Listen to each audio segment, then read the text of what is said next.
Good morning, everybody, and it's my great pleasure and honor to be here to share what I have observed China from the perspective of crisis.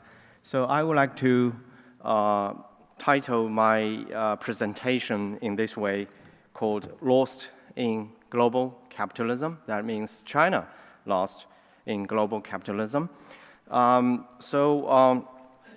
According to this plenary session's topic, I would like to share something like this. And honestly, actually, in terms of the crisis, we usually talk about the financial crisis in the Western world. Some people would like to say that in the past few years, it seems that China has passed or avoided this kind of crisis. And, but just in this month, Chinese financial system, actually banking system, is facing the huge challenge in terms of the debt. And in this month, that the Chinese banking system has the record high debt,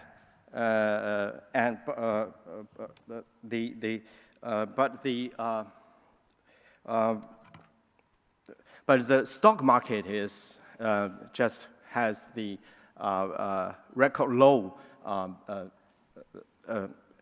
performance last week. So this time I really want to raise three questions. These three questions have been tightly connected with China's current situation and also even for the future in the next few years.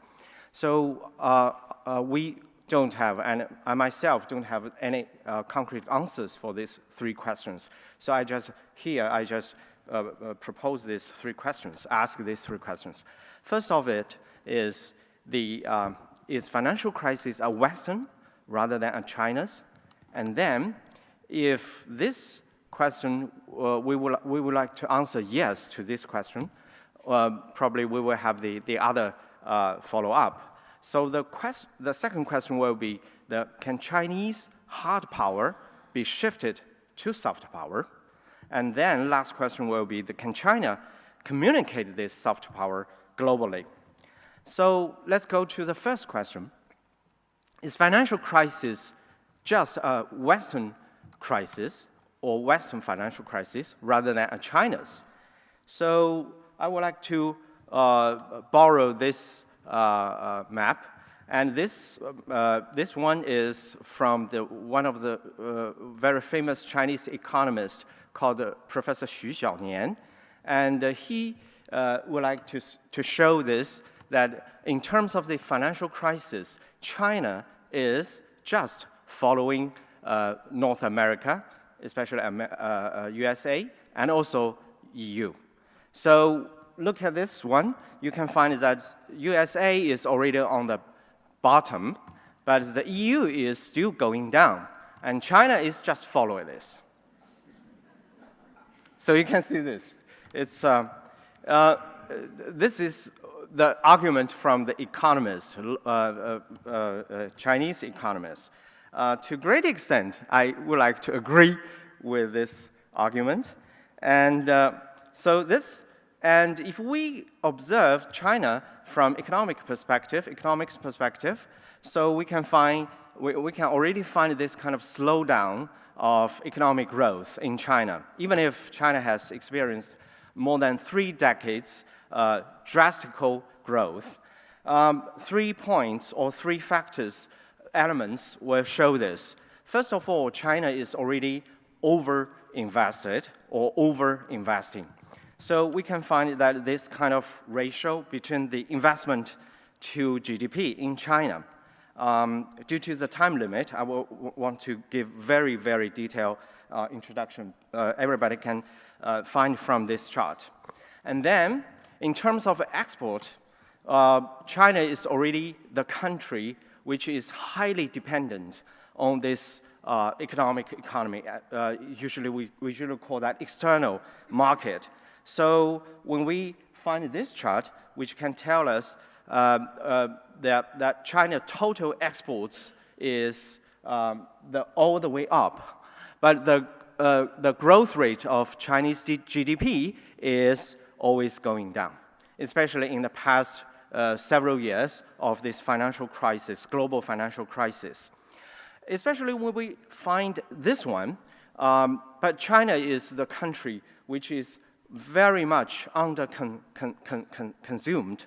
Actually, these three driven forces could be the final driven force for whole economy. And when we look at this, so you can find that in terms of consumption, the consumption of local consumption of domestic consumption just take very low profile or low part of the GDP. But in terms of that one, on the right hand, above on the right hand, that is a government expenditure taken as part of the whole consumption. You can find it's always very, very high. And because of the infrastructure investment from the government. But in terms of the consumer's consumption, it's always going down. So that means the consumption has taken less and less part of GDP growth. Please look at that one, the below one on the right-hand side. We can find that the huge contrast between the urban consumption and rural consumption. And that is also one of the reasons for social polarization in China. So they are three driven forces for economic growth, especially in the past several years for China during this kind of global financial crisis. But even further, when we talk about this kind of credit or debt, so we already can find that this one is very current data this year. So we already can find that when we compare the credit to GDP, that in China we already have the credit is almost double to GDP. So it's getting into, that means China is getting into this kind of debt crisis. And this kind of developmental model cannot be sustainable according to a lot of scholars around the whole globe, especially according to domestic scholars.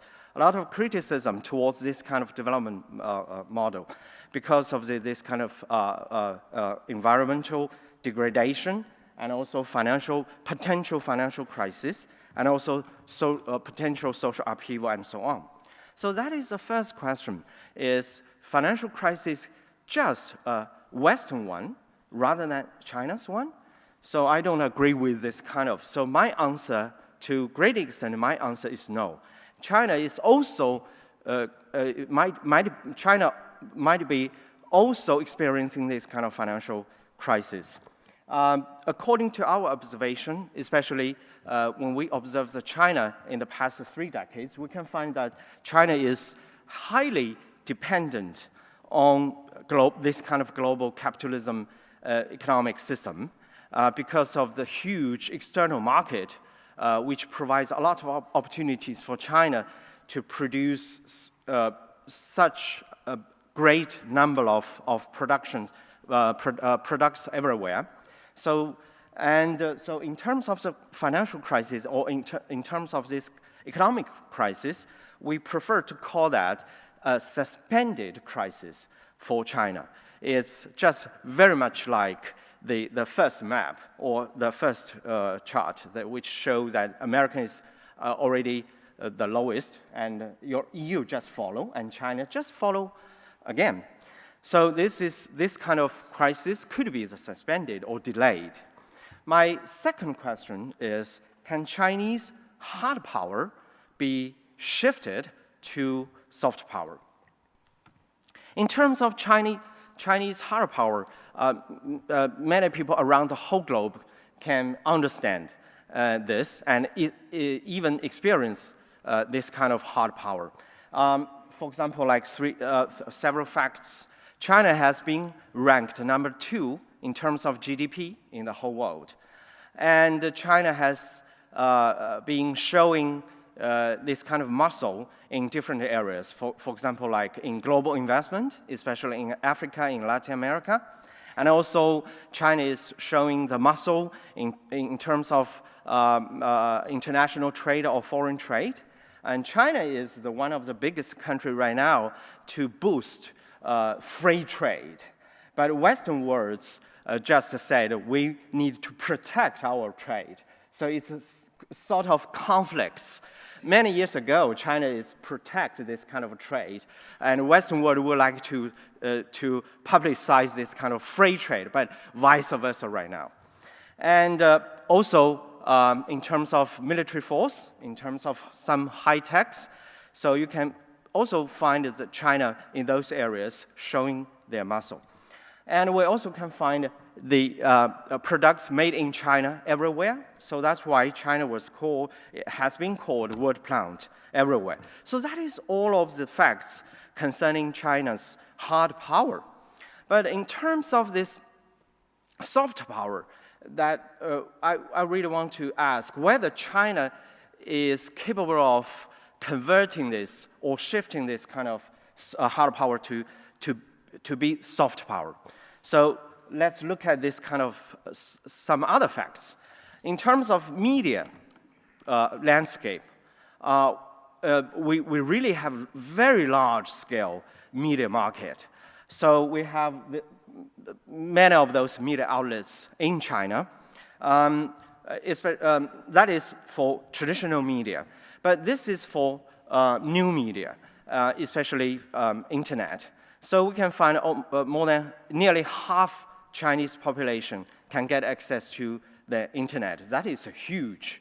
That is the more than 500 million people can get access to the internet.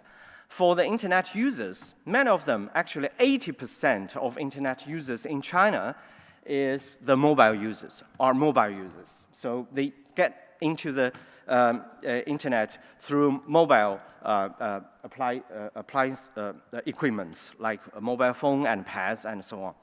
So in terms of this kind of media landscape or media industry, it seems very strong, but just in terms of the scale. And in last year, China was ranked number 2 in terms of world box office because of the huge market scale and huge population pool. And if we compare the Chinese movie industry with the US movie industry, especially in local market, in Chinese market, we can find this huge trade deficit between Chinese movie and American movie. So especially look at the most right-hand side data. You can find the huge contrast. And this kind of gap is becoming more and more bigger than several years ago. And in terms of its intellectual property trade, we also can find this deficit. Of course, 10 years ago, it's very huge. Right now, it's getting smaller. In terms of this gap, it's getting smaller and smaller. So in this sense, what I really want to say is Chinese hard power is still there, but Chinese soft power is much more weak, especially compared to soft power.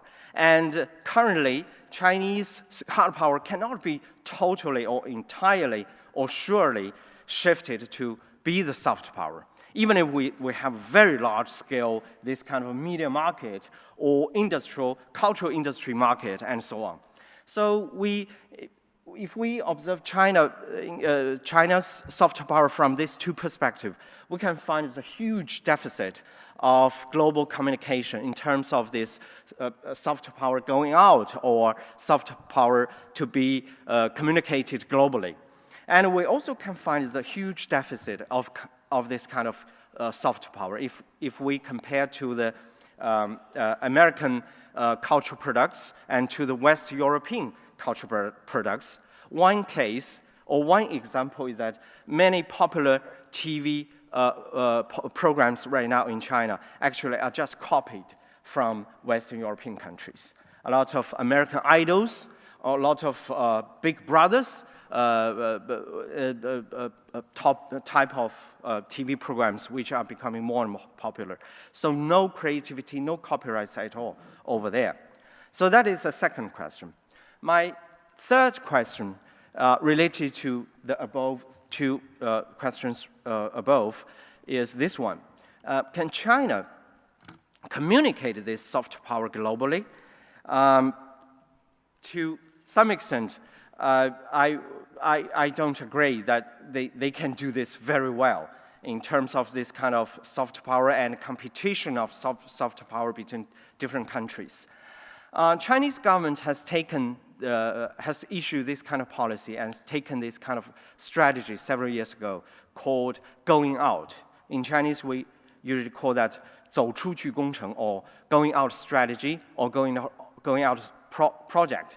Chinese government sponsored state-owned media, those leading or mainstream state-owned media, for example, like China Central Television, Xinhua News Agency, and China Radio International, to going out everywhere.